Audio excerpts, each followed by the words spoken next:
Fast 8 is supposed to be coming out April 2017, and the problems that it's running into is they don't really have a director, and the rumors behind why they can't find a director is that apparently Vin Diesel, the star, producer, and a very huge part of this franchise, is apparently very difficult to work with, and that he's making very high demands. He's a perfectionist. He wants to be done like a certain way in terms of the action sequences. The production will be held up a lot.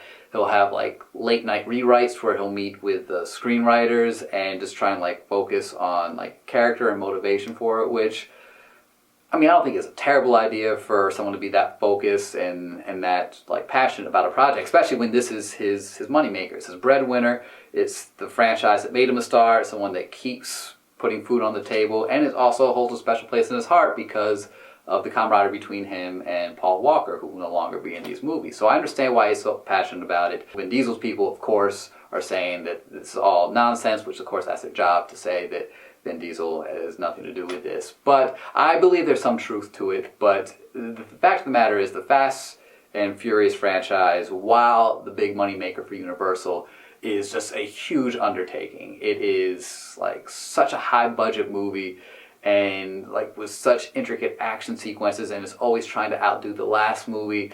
Hopefully they get this movie out by April 2017. It's a great series and I want to see it, but I also want it to be done justice as well. More rumored Star Wars news this week. It was reported that none other than Anakin Skywalker, Hayden Christensen, might be reappearing in these new Star Wars movies, at least episode 8, the next one coming out. Not the next one this winter, but the one after. It has been reported that he will be reprising the role of Darth Vader in some way, shape, or form. I'm not sure if it's a flashback or the theory that Kylo Ren's such a Vader-obsessed guy that he reanimates him or brings him back somehow. But we do know that the rumor is that Hayden Christensen is going to be training somehow. So it's not going to be possibly a quick pop in like, hey, flashback, remember when I did this and turned bad, and then pop back out.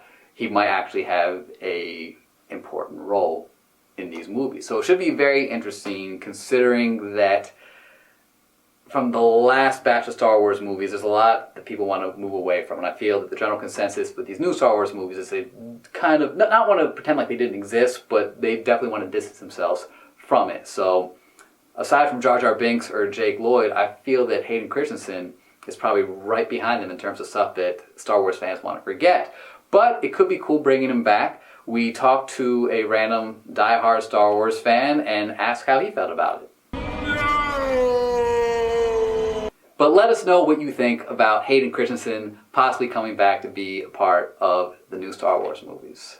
The movie I saw this week was The Intern, starring Robert De Niro, Anne Hathaway, written and directed by Nancy Meyers. Robert De Niro, I think this really shows, he's been accused of being on autopilot and just doing movies for the paychecks now, and I feel if you really look at his performance in this, it shows why he's one of the best actors of our generation, or any generation.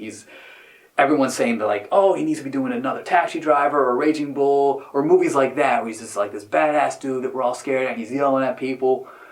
But the reason why he's such a great actor is he can do anything. And in this, he plays basically like someone that I think is like my dad. Just sort of like this really nice, lovable guy who, and if you look at his performance, it's just very subtle and natural. And I loved him in it. But overall, huge surprise. I was expecting to hate this movie, and I actually really enjoy it. So I definitely recommend it. I give it 2 ticket stubs out of 3. It's a great date movie.